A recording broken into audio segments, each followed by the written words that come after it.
शोएब शाहीन साहब, पंजाब को तो शायद पंजाब असेंबली को तो नज़र लग गई है अप्रैल के बाद से। जब भी हम कोई कानूनी बहस उसके ऊपर करने की कोशिश करते हैं तो ये सुनने को मिलता है कि ये अपनी नौयत की पहली सूरत हाल है, ये अनप्रेसिडेंटेड है। आप इस पे क्या एक्सपेक्ट कर रहे हैं? कॉन्फ्लिक्ट ऑफ अथॉरिटी के बारे में अपनी राय दीजिएगा। स्पीकर कुछ और कह रहे हैं, गवर्नर कुछ और कह रहे हैं।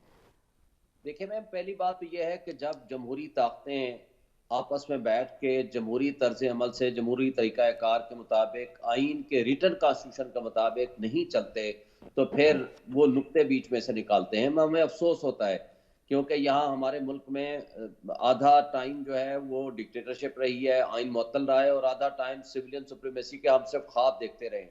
और वो भी आप मंजूर वट्टू वाली जजमेंट उठा लें, उस जमाने में जो कुछ हो रहा था आज उससे भी बदतर हालात हैं। लेकिन अफसोस की बात यह है कि ये हमारे लोग सबक नहीं सीखे, हमारे जमहूरी ताकतें और हमारे सियासतदान।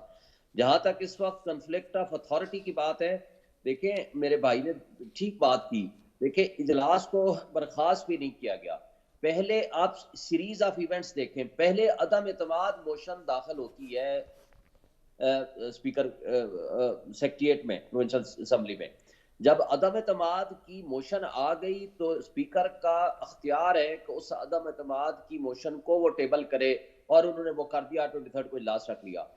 और जो गवर्नर साहब हैं उन्होंने ना तो इस इजलास को बर्खास्त किया, जो कि वो कर नहीं सकते थे, क्योंकि अदम एतमाद की मोशन अगर आ गई है तो उसका अपना एक तरीका कार है, वो 7 डेज या उससे ज्यादा जो भी टाइम उसमें मेंशन है